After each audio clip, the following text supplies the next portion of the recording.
ನಮಸ್ಕಾರ ವಿದ್ಯಾರ್ಥಿಗಳೇ, ನಾವಿವತ್ತು 5ನೇ ತರಗತಿಯ ಗಣಿತ ಪಠ್ಯ ಪುಸ್ತಕಕ್ಕೆ ಸಂಬಂಧಪಟ್ಟಂತೆ ಅಧ್ಯಾಯ 4 ದಶಮಾಂಶ ಭಿನ್ನ ರಾಶಿಗಳು ಅದರಲ್ಲಿ ಅಭ್ಯಾಸ 4.2 ಅನ್ನು ಬಿಡಿಸೋಣ. ಮೊದಲನೇ ಪ್ರಶ್ನೆ ಏನಪ್ಪ ಅಂದರೆ 8/10 ಅಂತಿದೆ. ಇದನ್ನು ಯಾವ ರೀತಿ ಬಿಡಿಸ್ಬೇಕನ್ನೋದು ತೋರಿಸ್ತಾ ನೋಡ್ಕೊಳ್ಳಿ. ಈಗ 8/10 ಅಂತಿದೆ, ಹೌದಾ? ಇಲ್ಲಿ 8/10 ನಾನು ಏನು ಮಾಡ್ಕೋತಾನೆ ಅಂದರೆ 0.8 ಅಂತ ಬರ್ಕೊಂಡೆ. ಈ 0.8 ಯಾಕೆ ಬರ್ಕೊಂಡಪ್ಪ ಅಂತಂದರೆ ಈ ಬಲಗಡೆ ಒಂದು ಅಂಕಿ ಬರಬೇಕು. ಅಂದರೆ ಬಲಗಡೆ ಒಂದು ಅಂಕಿ ಯಾಕೆ ಬರ್ಬೇಕಂದ್ರೆ ಇಲ್ಲಿ ದಶಾಂಶ ಇದೆ. ಅಂದರೆ ಬಲಗಡೆ ಬರುವಂಥ ಅಂಕಿಗಳು ಈಗ ಉದಾಹರಣೆ ಅಂದರೆ 3.842 ಬಂತು ಅಂದರೆ ದಶಾಂಶ, ಶತಾಂಶ, ಸಹಸ್ರಾಂಶ ಬರ್ತೈತಿ. ಅಂದರೆ ಬಲಗಡೆ ಒಂದು ಅಂಕಿ ಬಂದರೆ ದಶಾಂಶ, ಇಲ್ಲಿ ದಶಾಂಶ ಇದೆ. ಅದರ ಸಲುವಾಗಿ ಏನಪ್ಪ ಅಂತಂದರೆ ಇಲ್ಲೂ ದಶಾಂಶ ಇರಲೇಬೇಕು, ಒಂದು ಅಂಕಿ. ಹಾಗಾದರೆ 0 ಯಾಕೆ ಬರ್ತದಪ್ಪ ಅಂತಂದರೆ ನೋಡ್ಕೋಬೋದು ನೀವು. ಯಾವಾಗ 0 ಬರ್ತದಂದರೆ ಇಲ್ಲಿ ನೋಡಿ, ಯಾವಾಗ ಇಲ್ಲಿ ಛೇದದಲ್ಲಿ ದಶಮಾಂಶ ಭಿನ್ನರಾಶಿ ಒಳಗೆ ಛೇದದೊಳಗೆ 2 ಅಂಕಿ ಇರ್ತತಿ, ಮೇಲೆ 1 ಅಂಕಿ ಇದ್ದಾಗ ಆವಾಗ 0 ಬರುತ್ತೆ. ಒಂದು ವೇಳೆ ಇಲ್ಲಿ ನೋಡ್ಕೋಬೋದು, ಇಲ್ಲಿ 3 ಅಂಕಿದೆ, ಹೌದಾ? ಛೇದದಲ್ಲಿ ಇಲ್ಲಿ ಮೇಲೆ 1 ಅಂಕಿದೆ, ಆವಾಗ 0 ಅಂತ ಬರುತ್ತೆ. ಯಾವಾಗ ಛೇದದಲ್ಲಿ ಇದ್ದಂಥ ಅಂಕಿಗಿಂತ ಕಡಿಮೆ ಅಂಕಿ ಏನಾಯ್ತು ಇತ್ತಂದರೆ 0 ಬರುತ್ತೆ. ಒಂದು ವೇಳೆ ಏನಪ್ಪ ಅಂದರೆ ಛೇದ ಇದ್ದಷ್ಟೇ ಇದ್ರೆ ಇಲ್ಲಿ 10 ಇದೆ, 16/10 ಇದೆ, ಹೌದಾ? ಹಾಗಾದರೆ ಇಲ್ಲಿ ಏನಾಗಿತ್ತು ಅಂತಂದರೆ 0 ಮಾಡಿಲ್ಲ, ನಾವು ಕೊಟ್ಟಿಲ್ಲ. ಒಂದು ವೇಳೆ ಛೇದದಕ್ಕಿಂತ ಸಣ್ಣ ಅಂಕಿತ್ತಂದರೆ ಅಲ್ಲಿ 0 ಮಾತ್ರ ಬರುತ್ತೆ. ಛೇದದಲ್ಲಿ ಎಷ್ಟು ಅಂಕಿ ಇರ್ತದಲ್ಲ ಅಷ್ಟೇ ಅಂಕಿದ್ರೆ 0 ಬರೋಂಗಿಲ್ಲ. ಅಥವಾ ಛೇದದಕ್ಕಿಂತ ಜಾಸ್ತಿ ಅಂಕಿದ್ರೆ ಏನಪ್ಪ ಅಂದರೆ 0 ಬರೋಂಗಿಲ್ಲ. ಇಲ್ಲಿ ನೋಡ್ಕೋಬೋದು ನೀವು, ಇಲ್ಲಿ 162/10 ಅಂತಿದೆ, ಹೌದಾ? ಇಲ್ಲಿ 0 ಬಂದಿಲ್ಲ. 0 ಯಾವಾಗ ಕೊಡಬೇಕನ್ನೋದು ಅರ್ಥ ಆಯ್ತಂತ ಅನ್ಕೋತ ನಾನು. ಯಾಕಂತಂದರೆ ಮೊದಲು ತಿಳಿಬೇಕಾದ ಅದೇ. ಹಾಗಾದರೆ 8/10 ಏನು ಬರ್ಕೊಂಡೆ ಅಂದರೆ 0.8 ಅಂತ ಬರ್ಕೊಂಡೆ. ಹಾಗಾದರೆ ಈ ಬಿಂದು ಬಲಗಡೆ ಏನಪ್ಪ ಅಂದರೆ ಬರುವಂಥ ಒಂದೇ ಅಂಕಿ ಇರಬೇಕು. ಯಾಕಂತಂದರೆ ಒಂದೇ ಅಂಕಿ, ಇಲ್ಲಿ ದಶಾಂಶ ಇದೆ. ಅದರ ಸಲುವಾಗಿ ಬಿಂದು ಬಲಗಡೆ ಏನಪ್ಪ ಅಂದರೆ 1 ಅಂಕಿ ಬಂದರೆ ಅದು ದಶಾಂಶ, 2 ಅಂಕಿ ಬಂದರೆ ಶತಾಂಶ, 3 ಅಂಕಿ ಬಂದರೆ ಸಹಸ್ರಾಂಶ. ಅದಕ್ಕೆ ಬಿಂದು ಬಲಗಡೆ 1 ಅಂಕಿ ಬರುವಂಗೆ ಮಾಡ್ಕೋಬೇಕು. 8 ಐತಲ್ಲ, ಹಾಗೆ 8 ಇಟ್ಟನಿ. ಈ 0 ಯಾಕೆ ಬಂತಂತೂ ಹೇಳಿದ್ದೀನಿ. ಹಾಗಾದರೆ ಎರಡನೇ ಪ್ರಶ್ನೆ 7/10 ಅಂತಿದೆ, ಹೌದಾ ವಿದ್ಯಾರ್ಥಿಗಳೇ? ಹಾಗಾದರೆ 7/10 ನಾವು ಏನಂತ ಬರ್ಕೋಬೋದು, 0.7 ಅಂತ ಬರ್ಕೊಂಡ ನಾನು ಹೇಳಿದ್ದೀನಿ. ಯಾಕೆ 0.7 ಅಂತ ಬಂತಂತ ಹೇಳಿದ್ದೀನಿ. ಏಕಪ್ಪ ಅಂತಂದರೆ ಇಲ್ಲಿ 8/10 ತಿಳಿಸುವಾಗ ತಿಳಿಸಿದ್ದೀನಿ. ಮತ್ತೊಮ್ಮೆ ಹೇಳ್ತಾನೆ ನೋಡ್ಕೊಳ್ಳಿ. ಇಲ್ಲಿ ದಶಾಂಶ ಇದೆ ಛೇದದೊಳಗೆ. ಈ ದಶಾಂಶ ಛೇದದೊಳಗಿದ್ದಾಗ 10 ಇದ್ದಾಗ ಅಂಶದಲ್ಲಿ ಈ 10ಕ್ಕಿಂತ ಕಡಿಮೆ ಅಂಕಿದ್ರೆ 0 ಬರಬೇಕು. ಅದನ್ನು 0 ಇಟ್ಟನಿ. 7 ಅಂಶದಲ್ಲಿ ಹೆಂಗಿದೆಯಲ್ಲ ಹಾಗೆ 7 ಇಟ್ಟನಿ. 0.7 ಅಥವಾ 0.07 ಅಂತ ಬರ್ಕೊತ ಹೋಗಿಲ್ಲ. ನೀವು 0.7 ಅಂತ ಬರ್ಕೊತ ಹೋದರೆ ಅಲ್ಲಿ ಶತಾಂಶ ಆಗುತ್ತೆ. 0.0 ನೋಡ್ರಿ, ಇಲ್ಲಿ 0.7/10 ಇಂತದೆ, ಹೌದಾ? ಈಸ್ಕೊಲ್ ಟು 0.7 ಬರೆದ್ರೆ ಸರಿ. ನೀನು ಇದನ್ನು 7/10 0.07 ಬರೆದ್ರೆ ಆವಾಗ ಬಲಗಡೆ ಏನಾಗುತ್ತೆ ಅಂದರೆ ಬಿಂದು ಬಲಗಡೆ 2 ಸ್ಥಾನ ಬಂದುಬಿಡ್ತಾವೆ. ಆವಾಗ ದಶಾಂಶ, ಶತಾಂಶ ಬರ್ತದೆ. ಆದರೆ ಇಲ್ಲಿ ಶತಾಂಶ ಇಲ್ಲ, ದಶಾಂಶ ಇದೆ, 10 ಇದೆ. ಅದಕ್ಕೆ ಬಿಂದು ಬಲಗಡೆ 10 ಬರುವಂಗೆ ಅಷ್ಟೇ ನೋಡ್ಕೋಬೇಕು. ಹಾಗಾದರೆ 7 ಬರಿಬೇಕು ನೀವು ದಶಾಂಶ ಸ್ಥಾನದಾಗ, ಹೌದಾ? ಒಂದು ವೇಳೆ 0.7 ಅಂತ ಬರೆದ್ರೆ ಅದು ರಾಂಗ್ ಆಗುತ್ತೆ. ಇದಕ್ಕೆ ಏನಪ್ಪ ಅಂದರೆ ಮ್ಯಾಚ್ ಆಗಂಗಿಲ್ಲ, ಅರ್ಥಾತಾ? ಹಾಗಾದರೆ 0.7 ಅಂತ ಬರೆದೆ. ಅಲ್ಲಿ 0 ಯಾಕೆ ಬರಿಬೇಕಂತೂ ಹೇಳಿದೆ ನಾನು. 6/10 ಅಂತಿದೆ, 10ಕ್ಕಿಂತ ಸಣ್ಣ ಅಂಕಿದು 1 ಅಂಕಿದೆ, ಇಲ್ಲಿ 2 ಅಂಕಿದೆ, ಹೌದಾ? ಒಂದು ವೇಳೆ ಛೇದದೊಳಗೆ 3 ಅಂಕಿದ್ದು ಇಲ್ಲಿ 2 ಅಂಕಿದ್ರೆ ಅಲ್ಲಿ 0 ಬರ್ತದೆ. ಇಲ್ಲಿ ಛೇದದಲ್ಲಿ 4 ಅಂಕಿದ್ದು ಏನಪ್ಪ ಅಂದರೆ ಅಂಶದಲ್ಲಿ 3 ಅಂಕಿದ್ರೆ ಅಲ್ಲಿಯೂ 0, ಆಮೇಲೆ ಉಳಿದ ಅಂಕಿಗಳನ್ನು ಬರಿಬೇಕಾಗತ್ತೆ, ಅರ್ಥಾತಾ? 0 ಯಾವಾಗ ಬರ್ತದಂತೆ. ಒಂದು ವೇಳೆ ಏನಪ್ಪ ಅಂದರೆ 18/10 ಅಂತಿದ್ರೆ ಇಲ್ಲಿ 0 ಬರೋಲ್ಲ, 1.8 ಅಂತ ಬರುತ್ತೆ. ಒಂದು ವೇಳೆ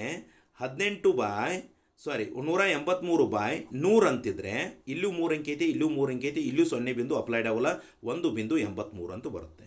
ಇವು ಹೆಂಗೆ ಬಿಂದು ಕೊಡಬೇಕು ಅನ್ನೋದು ಆಮೇಲೆ ಹೇಳ್ತಾನೆ. ನಿಮಗೆ ಏನು ತಿಳ್ಕೊಬೇಕು ನೀವು ಕಲ್ಪನೆ.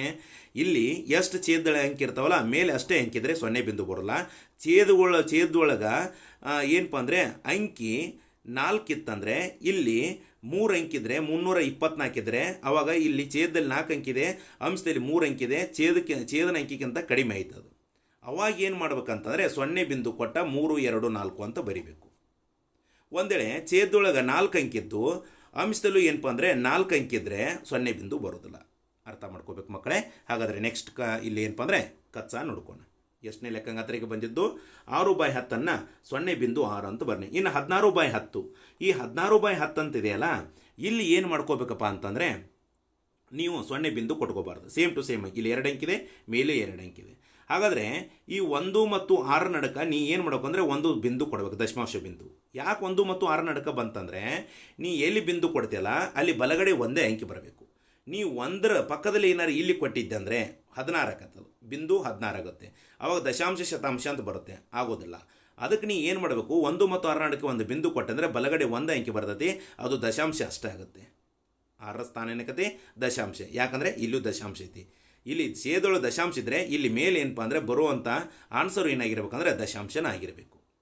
ನೆಕ್ಸ್ಟ್ 42/10 ಅಂತಿದೆ. ಇದನ್ನು ಹೆಂಗೆ ಬರ್ಕೋತೀರಿ, 4.2 ಅಂತ ಬರ್ಕೊನಿ. ಕೆಳಗೂ 2 ಅಂಕಿ ಐತಿ, ಮೇಲೂ 2 ಅಂಕಿ ಐತಿ. ಇವು 2 ಅಂಕಿ ಒಳಗೆ ನಡಕ್ಕೆ ಏನಪ್ಪ ಅಂದರೆ ಒಂದು ಬಿಂದು ಇಡಬೇಕು, ಅಥವಾ ಒಂದು ಬಲಗಡೆಯಿಂದ ಒಂದು ಸ್ಥಾನ ಆದಮೇಲೆ ಏನಪ್ಪ ಅಂದರೆ ಒಂದು ದಶಮಾಂಶ ಬಿಂದು ಇಡಬೇಕು. ಅವಾಗ 4.2 ಅಂತ ಬಂತು. ಅರ್ಥ ಆಯ್ತು ಮಕ್ಕಳೇ? ಯಾಕಂತಂದರೆ ನೋಡಿರಿ, ಬಲಗಡೆ ಇಲ್ಲಿ ಒಂದು ಅಂಕಿ ಇದೆ, ದಶಾಂಶ ಐತಿ, ಇಲ್ಲೂ ದಶಾಂಶ ಇದೆ. ಹಾಗಾದರೆ ನೆಕ್ಸ್ಟ್ 100,000 ಬಂದಾಗ ನಿಮ್ಗೆ ಅರ್ಥ ಆಕೊಂತ ಹೋಗುತ್ತೆ. 83/10 ಅಂತಿದೆ. ಇವು 2 ಅಂಕಿಗಳ ನಡಕ್ಕೆ ಏನಪ್ಪ ಅಂದರೆ ನೀ ಬಿಂದು ಇಡಬೇಕು, 2.3 ಅಂತ ಆಯ್ತು, ಅಥವಾ 2.3 ಅಂತ ಆಯಿತು. ಹಾಗಾದರೆ ಇಲ್ಲಿ 8.3 ಅಂತ ಓದಿದ್ದು. ಇಲ್ಲಿ ನೋಡಿ, ನೀವು ತೋರಿಸ್ತಾನೆ ಇಲ್ಲಿ 83/10 ಸರ್, ಇದನ್ನು 0 ಬಿಂದು ಕೊಟ್ಟು 8.3 ಅಂತ ಬರಿಬಾರ್ದು. ಯಾಕೆ ಬರಿಬಾರ್ದು ಅಂದರೆ ಬಿಂದು ಬಲಗಡೆ 2 ಬಂತು, ದಶಾಂಶ ಶತಾಂಶ ಆಯ್ತು. ಇಲ್ಲಿ ಶತಾಂಶ ಇಲ್ಲ, 10 ಇದೆ. ಹಾಗಾದರೆ ಒಂದು ಅಂಕಿ ಬರೋ ಹಂಗೆ ಅಟ್ಟ ನೋಡ್ಕೋಬೇಕು ನೀವು. ಇಲ್ಲಿ ನಮಗೆ ಸಿಕ್ಬಿಡುತ್ತೆ, ಅದು 0 ತಗೋ ಅವಶ್ಯಕತೆಯೂ ಇಲ್ಲ. ಹಾಗಾದರೆ 83/10 ಅಂತಂದರೆ ಇಲ್ಲಿ ಏನಪ್ಪ ಅಂದರೆ ಬಲಗಡೆ ಒಂದು ಅಂಕಿ ಬರೋ ಹಂಗೆ ನಮಗೆ ಇಲ್ಲಿ 2 ಅಂಕಿ ಅದಾವೆ, ಹೌದಾ? ಮತ್ತೊಂದು ಅಂಕಿ ತಗೋ ಅವಶ್ಯಕತೆ ಬೀಳಂಗಿಲ್ಲ. 8.3 ಬರ್ನೆ ಅಂದರೆ ಬಲಗಡೆ 3 ಬಂತು, ಹೌದಾ? ಬಲಗಡೆ ಏನು ಬಂತು, 3 ಬಂತು. ಹಾಗಾದರೆ ಒಂದು ಅಂಕಿ ಐತಿ, ಇಲ್ಲೂ ದಶಾಂಶ ಐತಿ, ಇಲ್ಲೂ ದಶಾಂಶ ಐತಿ. ಅದರ ಸಲುವಾಗಿ ಅಲ್ಲೇ ತೊಗೋಬೇಕಿದೆ. ಹಾಗಾದರೆ 83/10 8.3 ಅಂತ ಬರ್ಕೋಬೋದು. ನೆಕ್ಸ್ಟ್ ಏನಪ್ಪ ಅಂತಂದರೆ ಇಲ್ಲಿ ನೋಡ್ಕೋಬೋದು 7/100 ಅಂತಿದೆ. ನೋಡ್ರಿ, ಅರ್ಥ ಮಾಡ್ಕೋಬೇಕು. 7/100 ಅಂತಿದ್ರೆ ಇಲ್ಲಿ ಛೇದೊಳಗೆ 100 ಇದೆ, ಹೌದಾ? ಅಂಶದಲ್ಲಿ 7 ಇದೆ, ತಿಳಿತಾ ಇದೆಯಾ? ಹಾಗಾದರೆ ಅಂಶದಲ್ಲಿ 7 ಇದ್ದರೆ ಇದನ್ನು ಹೆಂಗೆ ಬರ್ಕೋಬೇಕು? ಈ 7 ಸಹಸ್ರ ದಶಾಂಶ ಬರೋ ಹಂಗೆ ಮಾಡ್ಕೋಬೇಕು ನೀವು. ಇಲ್ಲಿ ನೋಡ್ರಿ, ಛೇದಕ್ಕಿಂತ ಕಡಿಮೆ ಅಂಕಿದ್ರೆ ಇಲ್ಲಿ ಅಂಕಿಗಳ ಸಂಖ್ಯೆ ಕಡಿಮೆ ಇದ್ದರೆ ಛೇದಕ್ಕಿಂತ ಅಂಶದಲ್ಲಿ 0 ಬಿಂದು ಕಂಪಲ್ಸರಿ ತೊಗೋಬೇಕು, 0 ಬಿಂದು ತೊಗೊಂಡಾನೆ. ನೀನು 0.7 ಅಂತ ಬರ್ರ ದಶಾಂಶ ಅಷ್ಟಾಗತಿ, ಶತಾಂಶ ಬರ್ಕೊಂಗೆ ಮಾಡ್ಕೋಬೇಕು ನೀ. ಅವಾಗ ಮತ್ತೊಂದು 7ರ ಮುಂದೆ ಏನು ಮಾಡಿದಾನೆ, 0 ಕೊಟ್ಟು 7 ಕೊಟ್ಟಾನೆ. ಅವಾಗ ಏನಾಯ್ತಂದರೆ ದಶಾಂಶ ಮತ್ತು ಶತಾಂಶ ಆಗ್ತಿದ್ದು. 0, 7 ದಶಾಂಶ ಶತಾಂಶ 2 ಸ್ಥಾನದು, ಇಲ್ಲೂ ಶತಾಂಶ ಇದೆ, ಹೌದಾ? ಅಂದರೆ ಇಲ್ಲಿ 7ರ ಮುಂದೆ ಯಾವ ಅಂಕಿನೂ ಇಲ್ಲ, ಹಿಂದೂ ಯಾವ ಅಂಕಿಲ್ಲ. ಯಾವುದೇ ಅಂಕಿ ಇಲ್ಲದಾಗ ನೀ ಬಿಂದು ಕೊಟ್ಟ ಆಮೇಲೆ ಅದನ್ನು 0ನೇ ತೊಗೋಬೇಕು, ಆಮೇಲೆ 7 ಬರಿಬೇಕು. ಯಾವುದೇ ಅಂಕಿ ಇಲ್ಲದಾಗ, ಒಂದೇ ಅಂಕಿದ್ದಾಗ. ಅರ್ಥ ಆಯ್ತಾ? ಇನ್ನು ನೆಕ್ಸ್ಟು 72/100 ಅಂತಿದೆ.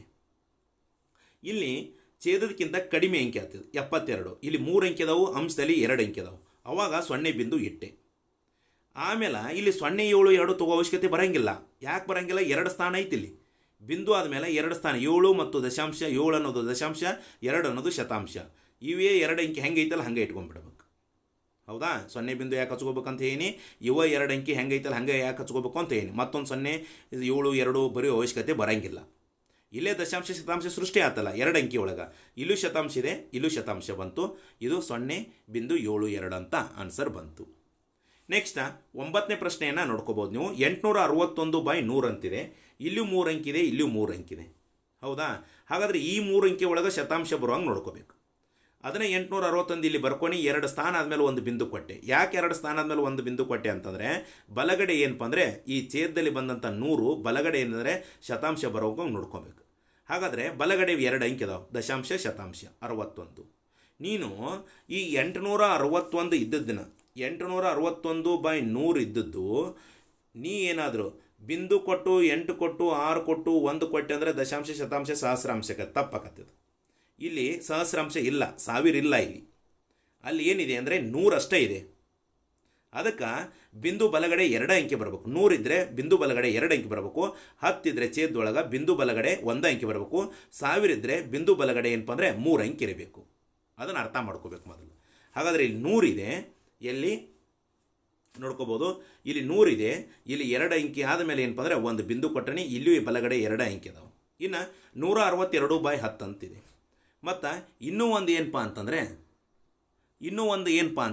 ಅರ್ಥ ಮಾಡ್ಕೋಬೇಕು. 162/10 ಸರ ಇಲ್ಲಿ ಛೇದದಲ್ಲಿ 2 ಅಂಕಿದ್ರೆ ಮೇಲೆ 2 ಅಂಕಿದ್ರೆ 0 ಬಿಂದು ತಗೋ ಅವಶ್ಯಕತೆ ಇಲ್ಲ. ಛೇದದಲ್ಲಿ 3 ಅಂಕಿದ್ರೆ ಅಂಶದಲ್ಲೂ 3 ಅಂಕಿದ್ರೆ 0 ಬಿಂದು ತಗೋ ಅವಶ್ಯಕತೆ ಇಲ್ಲ. ಸೇಮ್ ಟು ಸೇಮ್ ಅಂಕಿಗಳಿದ್ರೆ 0 ಬಿಂದು ತಗೋ ಅವಶ್ಯಕತೆ ಇಲ್ಲ. ಒಂದು ವೇಳೆ ಛೇದಕ್ಕಿಂತ ಜಾಸ್ತಿ ಅಂಕಿಗಳು ಮೇಲಿದ್ದರೆ ಇಲ್ಲಿ 2 ಅಂಕಿ ಐತಿ, ಆಮೇಲೆ ಇಲ್ಲಿ 3 ಅಂಕಿ ಐತಿ, ಅವಾಗೂ 0 ಬಿಂದು ಅವಶ್ಯಕತೆ ಇಲ್ಲ ತಗೋದು. ಯಾವಾಗ ತೊಗೋಬೇಕಂತ ಇದನ್ನು ಛೇದದಕ್ಕಿಂತ ಕಡಿಮೆ ಅಂಕಿ ಇರಬೇಕು. 2 ಇದ್ದರೆ ಅಲ್ಲಿ 1, ಛೇದದಲ್ಲಿ 2 ಅಂಕಿದ್ರೆ ಅಂಶದಲ್ಲಿ 1, ಛೇದದಲ್ಲಿ 3 ಅಂಕಿದ್ರೆ ಅಂಶದಲ್ಲಿ 2 ಅಂಕಿ, ಛೇದದಲ್ಲಿ 4 ಅಂಕಿದ್ರೆ ಅಂಶದಲ್ಲಿ ಏನಪ್ಪ ಅಂದರೆ 3 ಅಂಕಿ. ಹಿಂಗಿದ್ದಾಗ ಮಾತ್ರ ಏನಪ್ಪ ಅಂದರೆ 0 ಬಿಂದು ತೊಗೋಬೇಕು. ಹಾಗಾದರೆ 162/10 ಅಂತಿದೆ. ಈ 1, 6, 2 ಬರ್ಕೊನಿ. ಹಾಗಾದರೆ ಒಂದು ಸ್ಥಾನ ಆದಮೇಲೆ ಏನಪ್ಪ ಬಲಗಡೆಯಿಂದ ಒಂದು ಬಿಂದು ಕೊಟ್ಟೆ. ಯಾಕಂದರೆ ಈ ಬಲಗಡೆ 1 ಅಂಕಿ ಬರುವಂಗೆ ಮಾಡ್ಕೋಬೇಕು ನಾವು. ಯಾಕಂದರೆ ಇಲ್ಲಿ 10 ಇದೆ, ಇಲ್ಲಿ 10 ಬರುವಂಗೆ ನೋಡ್ಕೋಬೇಕು. ಅಂದರೆ ದಶಾಂಶ ಸ್ಥಾನದೊಳಗೆ 2 ಇದೆ, ದಶಾಂಶ ಅಂದರೆ 1 ಅಂಕಿ, ಅದು 1 ಅಂಕಿ ಬರುವಂಗೆ ನೋಡ್ಕೋಬೇಕು. ಇನ್ನು 141/100 ಅಂತಿದೆ. ಅದನ್ನೇ ಹೆಂಗೆ ಬರ್ಕೊಂಡ್ರೆ 1.41 ಅಂತ ಬರ್ಕೊನಿ. ದಶಾಂಶ ಶತಾಂಶ, ಇಲ್ಲಿ ಶತಾಂಶ ಐತಿ, 2 ಸ್ಥಾನ ಆದಮೇಲೆ ಒಂದು ಬಿಂದು ಕೊಟ್ಟನಿ, ಇಲ್ಲಿ ನೋಡ್ಕೋಬಹುದು 1.41 ಆಯಿತು.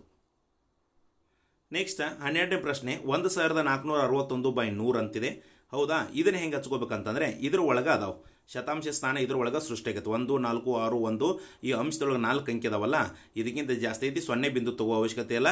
ಹಾಗಾದರೆ ಬಲಗಡೆಯಿಂದ ಏನಪ್ಪ ಅಂದರೆ 2 ಸ್ಥಾನ 1, 6 ಬಿಟ್ಟಾದಮೇಲೆ ನಾವು ಇಲ್ಲಿ ದಶಮಾಂಶ ಬಿಂದು ಕೊಟ್ಟನಿ. ಬಿಂದು ಕೊಟ್ಟಾದಮೇಲೆ ಬಲಗಡೆ 2 ಅಂಕಿ ಬಂದು ಇಲ್ಲಿ 6 ಸ್ಥಾನ ದಶಾಂಶ ಇದೆ, 1 ಸ್ಥಾನ ಶತಾಂಶ ಇದೆ, ಇಲ್ಲಿ ಶತಾಂಶ ಇದೆ, ಇಲ್ಲೂ ಶತಾಂಶ 2 ಅಂಕಿ ಬಂದು. ಹೌದಾ, ಇನ್ನು ನೆಕ್ಸ್ಟ್ ಏನಪ್ಪ ಅಂತಂದರೆ ನೋಡ್ಕೋಬೋದು ನೀವು 13ನೇ ಲೆಕ್ಕ 1/2 ಅಂತಿದೆ. ಇಲ್ಲಿ 1/2 = 1/2 × 5/5 = 5/10 ಅಂತ. ಅಂದರೆ ಈ 1/2ನ ದಶಮಾಂಶ ಭಿನ್ನರಾಶಿಗೆ ಪರಿವರ್ತನೆ ಮಾಡ್ಕೋಬೇಕು ನೀವು. ದಶಮಾಂಶ ಭಿನ್ನರಾಶಿ ಪರಿವರ್ತನೆ ಮಾಡ್ಕೋಬೇಕಂದ್ರೆ ಯಾವುದರಲ್ಲಿ ಗುಣಿಸ್ಕೋಬೇಕು? ಅಂಶ ಮತ್ತು ಛೇದ ಏನಪ್ಪ ಅಂತಂದರೆ ಸೇಮ್ ಟು ಸೇಮ್ ಬರುವಂಗೆ ಇಟ್ಕೋಬೇಕು. ಅದು ಸಮಾನ ಭಿನ್ನರಾಶಿ ಇಟ್ಕೊಂಡು ಗುಣಿಸ್ಬೇಕು. ಅದು ಹೆಂಗೆ ಗುಣಿಸ್ಬೇಕಂದ್ರೆ 10 ಬರಬೇಕು, 100 ಬರಬೇಕು, 1000 ಬರಬೇಕು. ಅದು ದಶಮಾಂಶ ಭಿನ್ನರಾಶಿಯಾಗಿ ಪರಿವರ್ತನೆ ಆಗಬೇಕು. ಇಲ್ಲಿ ಪರಿವರ್ತನೆ ಮಾಡಿದ್ದಾನೆ. 1 5 5, 5 2 10, 5/10 ದಶಮಾಂಶ ಭಿನ್ನರಾಶಿ 10 ಬಂತು. ಇದು ದಶಮಾಂಶ ಸಂಖ್ಯೆ ಒಳಗೆ ಇಡಕ್ಕೆ ಬರ್ತೈತಿ. ಅದರೇ ಏನಪ್ಪ ಅಂದರೆ 0.5 ಅಂತ ಇಟ್ಟೆ. ಯಾಕೆ ಇಟ್ಟೆ ಅನ್ನೋದು ಗೊತ್ತಾಗಿದೆ. ಹಾಗಾದರೆ ನೆಕ್ಸ್ಟ್ 3/4 ಅಂತ ಇದೆ, = 3/4 ಇಂಟು ಅದನ್ನೇ ಸೇಮ್ ಹಚ್ಕೊಂಡ್ರೆ ಇಂಟು ಇದನ್ನು ಏನು ಮಾಡಬೇಕು? 3/4 ನೀವು ದಶಮಾಂಶ ಭಿನ್ನರಾಶಿಗೆ ಪರಿವರ್ತನೆ ಮಾಡ್ಕೋಬೇಕು. ಪರಿವರ್ತನೆ ಮಾಡ್ಕೊಂಡಾಗ ಸಮಾನ ಭಿನ್ನರಾಶಿಯಿಂದ ಗುಣಿಸಬೇಕು. ಅಂದರೆ ಅಂಶ ಛೇದದಲ್ಲಿ ಏನಪ್ಪ ಅಂದರೆ ಸಮಾನ ಸಂಖ್ಯೆ ಅಥವಾ ಅಂಕಿ ಇರಬೇಕು. 25/25 ಅಂಶದಿಂದ ಅಂಶಕ್ಕೆ ಗುಣಿಸಿದಾನೆ, ಛೇದದಿಂದ ಛೇದಕ್ಕೆ ಗುಣಿಸಿದಾನೆ. 25 3 75, 25 4 100. ಅವಾಗ 75/100 ಆತಿ.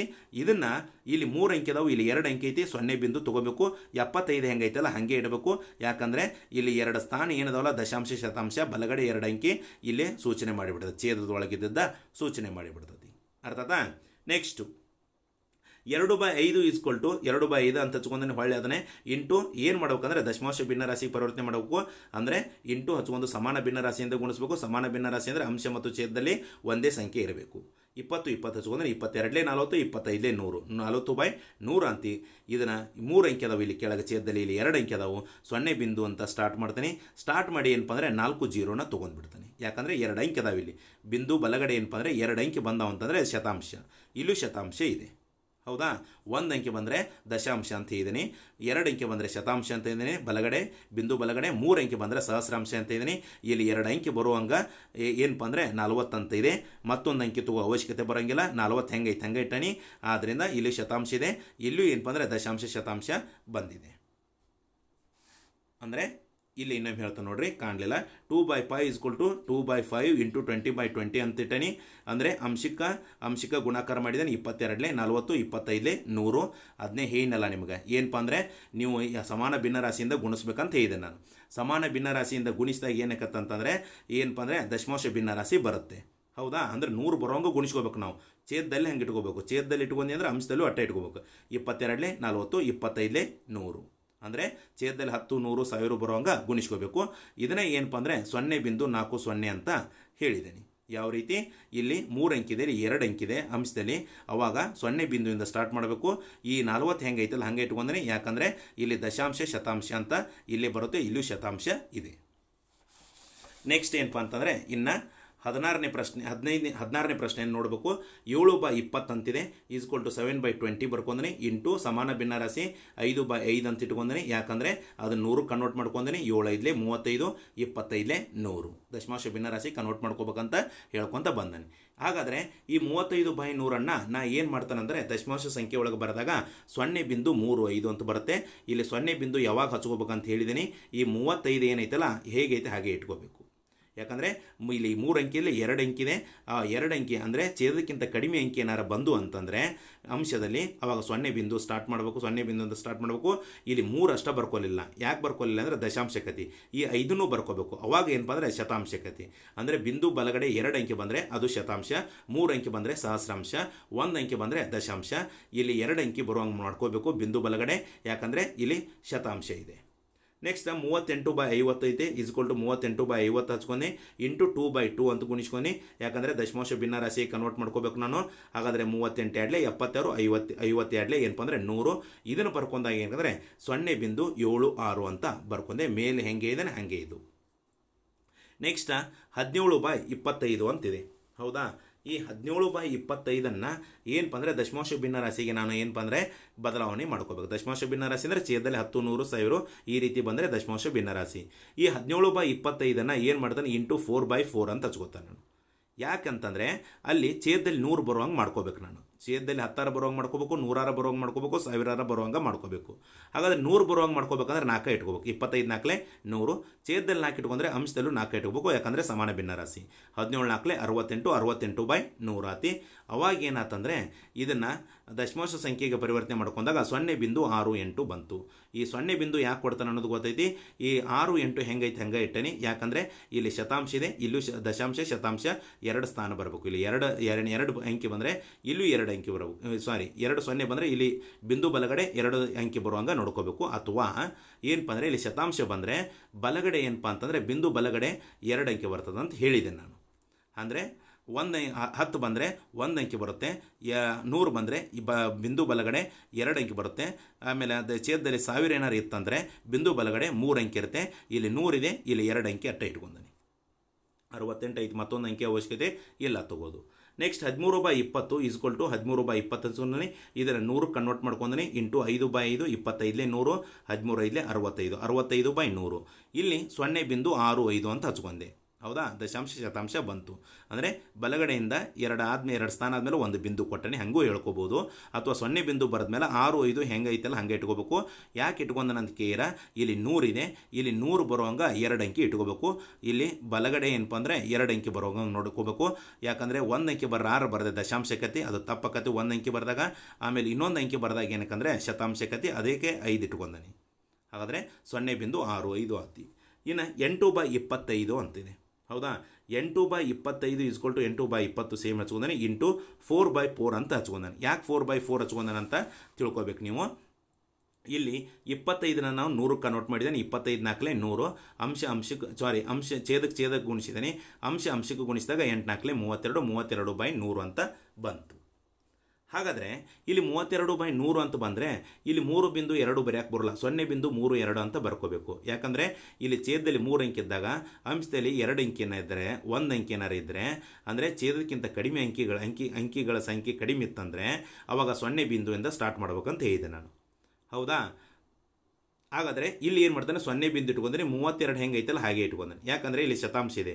ಇಲ್ಲಿ 3 2 ಸ್ಥಾನಗಳು ಬಂದು ದಶಾಂಶ ಶತಾಂಶ, ಇಲ್ಲೂ ಶತಾಂಶ ಇದೆ. ಅದಕ್ಕೆ 32 ಹೆಂಗೆ ಐತಲ್ಲ ಹಂಗೆ ಬರ್ಕೊಂಡಾನೆ. ಆಯ್ತಾ. ಹಾಗಾದರೆ ನೆಕ್ಸ್ಟ್ ಇಲ್ಲಿ 2ನೇ ಪ್ರಶ್ನೆಯನ್ನು ನೋಡ್ಕೋಬೋದು ನೀವು ಏನಿದೆ ಅಂತೇಳಿ. 2ನೇ ಪ್ರಶ್ನೆ 0.7 ಅಂತಿದೆ. ಹೌದಾ, ಈ 0.7 ಏನು ಮಾಡ್ಕೋತಾನಂದರೆ ಇಲ್ಲಿ ಛೇದದಲ್ಲಿ, ಹೌದಾ, ಈ ಛೇದದಲ್ಲಿ ಏನು ಮಾಡ್ಕೋತಾನೆ ಅಂತಂದರೆ 10 ಬರ್ಕೋತಾನೆ. ಫಸ್ಟು ಅಂಶದಲ್ಲಿ 7 ಬರ್ಕೋತಾನೆ. ಈ 7 ಹೆಂಗೈತಲ್ಲ ಹಂಗೆ ಬರಿತಾನೆ. ಛೇದದಲ್ಲಿ ಏನು ಮಾಡ್ತಾನೆ ಅಂದರೆ 10 ಬರ್ಕೋತಾನೆ. ಯಾಕೆ 10 ಬರ್ಕೋನಿ? ಇಲ್ಲಿ ಬಿಂದು ಬಲಗಡೆ 1 ಅಂಕಿ ಐತಿ, ದಶಾಂಶ. ಹೌದಾ, ಬಿಂದು ಬಲಗಡೆ 1 ಅಂಕಿ ಇದ್ದಾಗ ಈ ಛೇದದಲ್ಲಿ ಏನಪ್ಪ ಅಂದರೆ 10 ಬರ್ಕೋಬೇಕು. ದಶಾಂಶ ಅಂದರೆ ಸ್ಥಾನ 1 ಐತಿ, ಅದಕ್ಕೆ ದಶ ಅಂದರೆ 10, ಅದೇ 10 ಇಲ್ಲಿ ಇಟ್ಟೇನೆ. ಹಾಗಾದರೆ 7 ಮುಂದೆ ಇಲ್ಲಿ ಏನಾದರೂ ನೀವು 2 1 2 3 ಯಾವ್ದಾರ ಪೂರ್ಣ ಸಂಖ್ಯೆ ಇದ್ದಿದ್ರ, ಅಥವಾ 1 2 3 4 5 ದಶಮಾಂಶ ಸ್ಥಾನದಲ್ಲೇ ಇರ್ಬೋದು, ಅಥವಾ ಏನಪ್ಪ ಅಂದರೆ ಬಿಂದು ಎಡಗಡೆ ಬಿಡಿ ಸ್ಥಾನದಲ್ಲೇ ಇರ್ಬೋದು. 1 2 3 4 5 ಬಂದರೆ ಇಲ್ಲಿ ಇಟ್ಕೋಬೇಕು. ಅಲ್ಲಿ ಏನೂ ಇಲ್ಲ, 0 ಇದೆ. ಹಾಗಾದರೆ ಅದಕ್ಕೆ ಬೆಲೆ ಇಲ್ಲ ಮುಂದ್ಗಡೆ ಬಂದರೆ. ಅದಕ್ಕೆ ನೀವು ಏನು ಮಾಡ್ಬೇಕಂದ್ರೆ 7 ಹೆಂಗೆ ಐತಲ್ಲ ಹಂಗೆ ಇಟ್ಕೋಬೇಕು. ಅರ್ಥ ಆಯ್ತಾ? ಇನ್ನು 0.02 ಐತಿ. ಇಲ್ಲಿ ನೋಡ್ರಿ ಬಿಂದು ಬಲಗಡೆ 2 ಸ್ಥಾನ ಐತಿ, ದಶಾಂಶ ಶತಾಂಶ, ಅದಕ್ಕೆ ಛೇದದಲ್ಲಿ ಶತಾಂಶ ಇಟ್ಕೊಂಡು. ಇನ್ನು 2 ಹಂಗೆ ಯಾಕೆ ಇಟ್ಕೊಂಡೆ ಅಂದರೆ 2ರ ಮುಂದೆ 0 ಅದಕ್ಕೆ ಬೆಲೆ ಇಲ್ಲ, 2 ಅಂಶದಲ್ಲಿ ಹಾಗೆ ಇಟ್ಕೊಂಡೆ. ಇನ್ನು 3.8 ಇದೆ, ಮೂರನೇ ಲೆಕ್ಕ ನೋಡ್ಕೋಬೋದು. ಇದನ್ನು ಇಲ್ಲಿ ಏನಪ್ಪ ಅಂದರೆ ಛೇದದಲ್ಲಿ 10 ಇಟ್ಕೊಂಡೆ. ಯಾಕೆ ಛೇದದಲ್ಲಿ 10 ಇಟ್ಕೊಂಡೆ ಅದನ್ನು ಅರ್ಥ ಮಾಡ್ಕೋಬೇಕು. ಯಾಕಂದರೆ ಬಿಂದು ಬಲಗಡೆ ಏನಪ್ಪ ಅಂದರೆ ಒಂದೇ ಸ್ಥಾನ ಐತಿ ದಶಾಂಶ, ಅದಕ್ಕೆ ಇಲ್ಲಿ ದಶಾಂಶ ಅಂತ ಇಟ್ಕೊಂಡಾನೆ. 2 ಸ್ಥಾನ ಇದ್ದರೆ ಇನ್ನೊಂದು ಅಂಕೆ ಬಂದಿದ್ರೆ 100 ಅಂತ ಇಟ್ಕೋತೀನಿ. ಒಂದೇ ಮತ್ತೊಂದು ಅಂಕೆ ಅದ್ರ ಜೊತೆ 3 ಅಂಕೆ ಏನಾರು ಇದ್ದರೆ ಬಿಂದು ಬಲಗಡೆ ಇಲ್ಲಿ ಸಹಸ್ರಾಂಶ ಅಂತ ಇಟ್ಕೋತೀನಿ, 1000 ಅಂತ ಇಟ್ಕೋತೀನಿ. ಯಾಕಂದರೆ ಈಗ ಒಂದು ಅಂಕೆ ಐತಿ 10 ಅಷ್ಟ ಅಂತ ಇಟ್ಕೋತೀನಿ. ಅರ್ಥ ಆಯ್ತು ಮಕ್ಕಳೇ? ಹಾಗಾದ್ರೆ ನೆಕ್ಸ್ಟ್ ಇದನ್ನು ಏನು ಮಾಡಿದ್ದಾನೆ ಅಂತಂದರೆ 8 ಏನಪ್ಪ ಅಂದರೆ ಹಾಗೆ ಬರ್ಕೊಡಿ, ಅದ್ರ ಮುಂದೆ ಏನು 3 ಐತಲ್ಲ ಅದನ್ನು ಹಾಗೆ ಬರ್ಕೋಬೇಕು. 38 ಆಯಿತು. 38/10 ನಾನು ನಿಮಗೆ ಮೊದಲೇ ಹೇಳಿದ್ದೇನೆ, 8ರ ಮುಂದುಗಡೆ ಏನಾರಪ್ಪ 0 ಇದ್ದರೆ ಬರ್ಕೋಬಾರ್ದು, ಉಳಿದು ಯಾವುದೇ ಅಂಕೆ ಇದ್ದರೆ ಏನಪ್ಪ ಅಂದರೆ ಬರ್ಕೋಬೇಕಂತ ಹೇಳಿದ್ದೀನಿ. 38/10 ಅಂತ ಆಯಿತು. ಇನ್ನು 14.5 ಅಂತ ಇದೆ. ಇಲ್ಲಿ ಏನಪ್ಪ ಅಂದರೆ 5 ಬರ್ಕೊಂಡೀನಿ. ಆಮೇಲೆ ಅದರ ಮುಂದಿನ ಅಂಕೆಗಳು ಯಾವಂದ್ರೆ 4, 1 ಪೂರ್ಣ ಸಂಖ್ಯೆಗಳು ಬಿಡಿ ಸ್ಥಾನದಲ್ಲ, ಬಿಡಿ 10 ಏನದಾವಲ್ಲ ಅವನು ಸಹ ಬರ್ಕೋಬೇಕು. ಆ ಬಿಂದು ತೆಗೆದು ಬಿಡಬೇಕು. 1, 4, 5 145 ಆತಿ. ಇಲ್ಲಿ ಛೇದದಲ್ಲಿ ಏನು ಕೊಟ್ಟಾನೆ ಅಂದರೆ 10 ಕೊಟ್ಟಾನೆ. ಯಾಕೆ 10 ಕೊಟ್ಟಾನೆ ಅಂದರೆ ಬಿಂದು ಬಲಗಡೆ ಒಂದು ಅಂಕೆ ಐತೆ ದಶಾಂಶ, ಅದಕ್ಕೆ ಇಲ್ಲಿ 10 ಬರ್ದಾನೆ. ದಶ ಅಂದರೆ 10 ಬರ್ದಾನೆ. ಇನ್ನು 5ನೇ ಲೆಕ್ಕ ನೋಡ್ಬೋದು. 0.56 ಅಂತಿದೆ, 56 ಅಂತಿದೆ. ಅದನ್ನು ಏನಪ್ಪ ಅಂದರೆ ಛೇದದಲ್ಲಿ 100 ಬರ್ಕೊಂಡು. ಛೇದದಲ್ಲಿ ಯಾಕೆ 100 ಬರ್ಕೊಂಡೆ ಇಲ್ಲಿ ನೋಡ್ಕೋಬೋದು. ಇಲ್ಲಿ ಛೇದದಲ್ಲಿ ಯಾಕೆ 100 ಬರ್ಕೊಂಡಂದರೆ ಬಿಂದು ಬಲಗಡೆ ಏನಪ್ಪ ಅಂತಂದರೆ ದಶಾಂಶ ಶತಾಂಶ ಅಂತಿದೆ. ಅದಕ್ಕೆ ಇಲ್ಲಿ ಏನಪ್ಪ ಅಂದರೆ 2 ಸ್ಥಾನದವು ಬಲಗಡೆ, ಅದಕ್ಕೆ ಇಲ್ಲಿ ಶತಾಂಶವರೆಗೆ ಐತಿ, ಅದರ ಸಲುವಾಗಿ ಇಲ್ಲಿ ಶತಾಂಶ ಅಂತ ಹಾಕೊಂಡೀನಿ. ಇನ್ನು 56 ಹೆಂಗೆ ಐತಲ್ಲ ಹಂಗೆ ಇಟ್ಕೋಬೇಕು ಅಂಶದಲ್ಲಿ. ಯಾಕಂದರೆ ಇಲ್ಲಿ 0ಗೆ ಬೆಲೆ ಇರೋಂಗಿಲ್ಲ, 0 ಇಡೋಂಗಿಲ್ಲ. ಹಾಗಾದರೆ 56 ಹಾಗೆ ಇಟ್ಕೋಬೇಕು. 56/100 ಅಂತ ಬಂತು. ಇನ್ನು 8.03 ಅಂತ ಬಂತು. ಇಲ್ಲಿ 803 ಅಂತ ಈ ಬಿಂದು ತೆಗೆದು ಬಿಡಬೇಕು. 800 ಇಲ್ಲಿ 3 ಮೊದಲು ಇಟ್ಕೊಂಡ್ರೆ ಅಂತ ಅನ್ಕೋರಿ ನೀವು. ಈ 03 ಅದ್ರ ಮುಂದೆ ಏನದಲ್ಲ 0, 8 ಏನೈತಲ್ಲ ಹಾಗೆ ಹೆಂಗೆ ಐತಲ್ಲ ಹಂಗೆ ಬಿಂದು ತೆಗೆದು ಇಟ್ಕೊಂಡ್ಬಿಡಬೇಕು. 803/100 ಆತಿ. ಈ 100 ಯಾಕೆ ಹಾಕೊಂಡಾನೆ ಅಂದರೆ ಛೇದದಲ್ಲಿ ಈ ಬಿಂದು ಬಲಗಡೆ 2 ಸ್ಥಾನದವು ದಶಾಂಶ ಶತಾಂಶ, ಅದಕ್ಕೆ ಶತಾಂಶ ಸ್ಥಾನದಲ್ಲಿ ಶತಾಂಶ ಅಂತ ಬರ್ಕೊಂಡೆ, 100 ಅಂತ ಬರ್ಕೊಂಡೆ. ಹಾಗಾದರೆ ಇಲ್ಲಿ 803 ಅಂತ ಹೆಂಗೆ ಬಂತಂದರೆ ಈ ಬಿಂದು ತೆಗೆದು ಬಿಡಬೇಕು. ಅಂದರೆ ನಾನು ನಿಮ್ಗೆ ಆವಾಗನೇ ಹೇಳಿದ್ದೇನೆ, ನೀವು 3 ಮುಂದೆ 0 ಬಂದು ಅದರ ಮುಂದೆ 1, 2, 3, 4 ಬಂದರೆ ಏನಪ್ಪ ಅಂತಂದರೆ ಅವು ಎಷ್ಟು ಅಂಕೆ ಅದಾವಲ್ಲ ಅಷ್ಟು ಹಚ್ಕೋಬೇಕು. ಅಂದರೆ 3 ಮುಂದೆ 0 ಐತಿ, 8 ಐತಿ, ಅವು ಹೆಂಗೆ ಐತಲ್ಲ ಹಂಗೆ ಹಚ್ಕೊಂಡಾಗ 803 ಆತಿ. ಒಂದು ವೇಳೆ 3 ಮುಂದೆ 0.00000 ಎಟ್ಟ ಏನೋ 0 ಎಲ್ಲ 0 ಇದ್ದು ಅಂತಂದರೆ ಬರೀ ಕೇವಲ 3 ಹಚ್ಕೋಬೇಕು. ಅರ್ಥ ಆಯ್ತಾ? ಒಂದು ವೇಳೆ ಇಲ್ಲಿ 3.0.8 ಏನಾರು ಇತ್ತಂದರೆ ಅದನ್ನು 0 ಹಚ್ಕೋಂಗಿಲ್ಲ, ಅವಕ್ಕೆ ಬೆಲೆ ಇರೋಂಗಿಲ್ಲ. ಅರ್ಥ ಆಯ್ತಾ? ಹಾಗಾದರೆ 803/100 ಅಂತ ಆಯ್ತು. ಇನ್ನು 14.57 ಐತಿ. ಅದನ್ನು ಹೆಂಗೆ ಹಚ್ಕೋಬೇಕಂತ 14.57 ಅಂತ ಐತಿ. ಅದನ್ನು 1457 ಅಂಶದಲ್ಲಿ ಬರ್ಕೊಂಡೆ, ಛೇದದಲ್ಲಿ ಏನಪ್ಪ ಅಂದರೆ 100 ಹಚ್ಕೊಂಡೆ. ಈ ಬಿಂದು ತೆಗೆದು ಬಿಡ್ಬೇಕು ಅವಾಗ.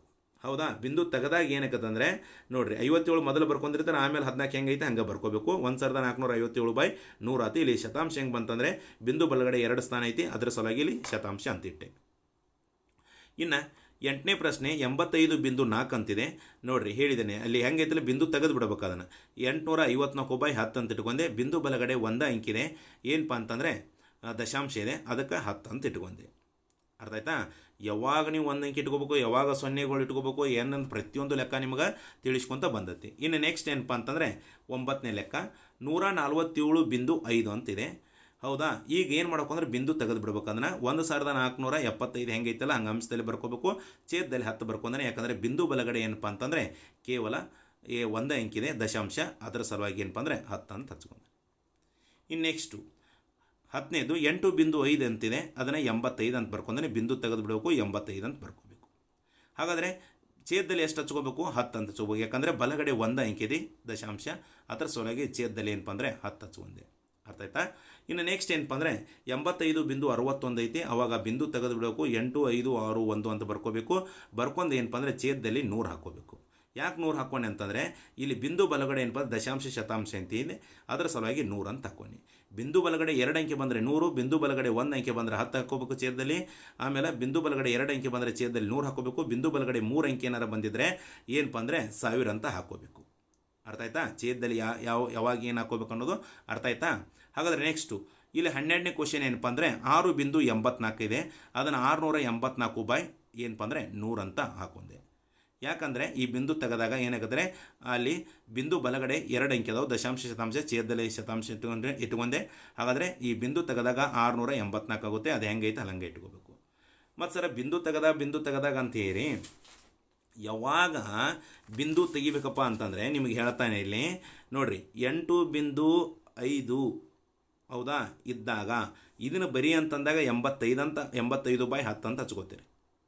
ಇಲ್ಲಿ 3.1 2 3 4 ಅಂತಿದ್ದಾಗ ಸೇಮ್ ಬಿಂದು ತೆಗೆದುಬಿಡೋದು 3 1 2 3 4 ಅಂತ ಹಚ್ಕೋಬೇಕು. ಇಲ್ಲಿ ನೋಡಿರಿ ದಶಾಂಶ ಶತಾಂಶ ಸಹಸ್ರಾಂಶ ಇದನ್ನು ತೆಗೆದುಬಿಡ್ರಿ. ಈ 4 ಸಹಸ್ರಾಂಶ 3 ಅದಾವು ಹೌದಾ. ಅದಕ್ಕೆ 3 ಸ್ಥಾನ ಆದಮೇಲೆ ಒಂದು 3 ಸ್ಥಾನ ಆದಮೇಲೆ ಒಂದು ಬಿಂದು ಐತಿ, ಅಥವಾ ಬಿಂದು ಆದಮೇಲೆ 3 ಸ್ಥಾನ ದಶಾಂಶ ಶತಾಂಶ ಸಹಸ್ರಾಂಶ ಇಲ್ಲಿ 1000 ಇಟ್ಕೋಬೇಕು. ಇಷ್ಟೇ ಮತ್ತೇನಿಲ್ಲ. ಇದ್ರಾಗ ಏನು ದೊಡ್ಡ ಹಂತ ಡಿಫಿಕಲ್ಟ್ ಅಂತ ಲೆಕ್ಕಗಳು ಯಾವುವು ಇಲ್ಲ ಅಂತ ನನಗೆ ಅನ್ನಿಸ್ತೈತಿ. ಆಮೇಲೆ ಇವು ಪ್ರತಿಯೊಂದು ನಿಮ್ಗೆ ಯಾವ ರೀತಿ ಬಿಡಿಸ್ಬೇಕು ಅನ್ನೋದು ಏನಪ್ಪ ಅಂತಂದರೆ ಸವಿವರವಾಗಿಯೂ ಏನಪ್ಪ ಅಂತಂದರೆ ಹೇಳ್ಕೊತ ಬಂದೈತಿ.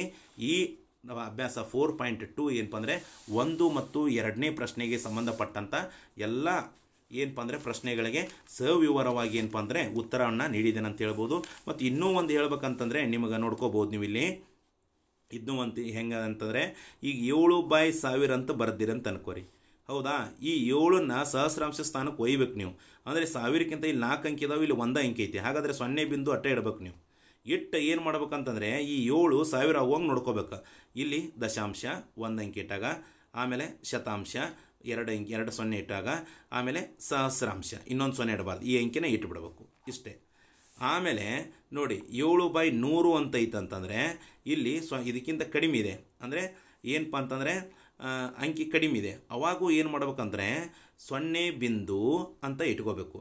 ಯಾಕಂದರೆ ಈ 3 ಅಂಕಿದ್ದ ಇಲ್ಲಿ 1 ಅಂಕಿದ್ರೆ 2 ಅಂಕಿದ್ರೆ 0 ಬಿಂದು ಅಂಕಿಂತನ ಸ್ಟಾರ್ಟ್ ಮಾಡ್ಬೇಕಂತ ಏನು 0.7 ಅಂತ ಇಟ್ಕೊಂಡ್ರೆ ದಶಾಂಶ ಅಷ್ಟಾಕತಿ. ಹಾಗಾದರೆ ಇನ್ನೇ ಯಾವ ಅಂಕಿ ಇಟ್ಕೋಬೇಕು? 1 ಇಲ್ಲ 2 ಇಲ್ಲ, ಹಿಂದೂ ಇಲ್ಲ ಮುಂದೂ ಇಲ್ಲ, ಯಾವ ಹಿಂದೆ ಮುಂದೆ ಅಂಕಿಗಳು ಇರಲಿಕ್ಕೆ ಕಂಪಲ್ಸರಿ 0 ತೊಗೊಂಡ್ಬಿಡ್ಬೇಕು. 7 ಹೆಂಗೈತೆ ಹಂಗೆ ಇಟ್ಕೋಬೇಕು, ದಶಾಂಶ ಶತಾಂಶ ಆಗುತ್ತೆ. ಅರ್ಥ ಆಯ್ತಾ? ಇದು ಭಾಳ ಈಸಿಯಾಗಿ ಏನಪ್ಪ ಅಂತಂದರೆ ಲೆಕ್ಕಗಳು ಅದಾವ, ನಿಮ್ಗೆ ಅಂಡರ್ಸ್ಟ್ಯಾಂಡ್ ಆಗುವಂಗೆ ಹೇಳಿದ್ದೀನಿ. ಯಾಕಂದರೆ ಇದ್ರೊಳಗೆ ಅಂಥ ಡಿಫಿಕಲ್ಟ್ ಲೆಕ್ಕಗಳು ನನ್ನ ಅನಿಸಿದ ಮಟ್ಟಿಗೆ ಇಲ್ಲ. ಹೆಂಗೆ ನೀವು ಈ ದಶಮಾಂಶ ಭಿನ್ನರಾಶಿಗಳನ್ನು ದಶಮಾಂಶ ಸಂಖ್ಯೆಯಿಂದ ದಶಮಾಂಶ ಭಿನ್ನರಾಶಿಗೆ ಹೆಂಗೆ ಪರಿವರ್ತನೆ ಮಾಡ್ಕೋಬೇಕು ಅಂದ್ರೆ ಈಸಿಯಾಗಿ ನಿಮ್ಗೆ ಅರ್ಥ ಆಗಿದೆ ಅಂತ ಹೇಳ್ಬೋದು. ಹಾಗೇನಾದರೂ ನಿಮ್ಗೆ ಸಮಸ್ಯೆ ಮತ್ತೆ ಏನಾದ್ರು ಇದ್ದರೆ ಏನಪ್ಪ ಅಂದರೆ ಕಮೆಂಟ್ಸ್ ಮುಖಾಂತರ ತಿಳಿಸ್ರಂತ ಹೇಳ್ತಾ ಈ ಅಧ್ಯಯನವನ್ನು ಇಲ್ಲಿಗೆ ಮುಗಿಸ್ತೇನೆ. ಧನ್ಯವಾದಗಳು ಎಲ್ಲ ವಿದ್ಯಾರ್ಥಿಗಳಿಗೆ.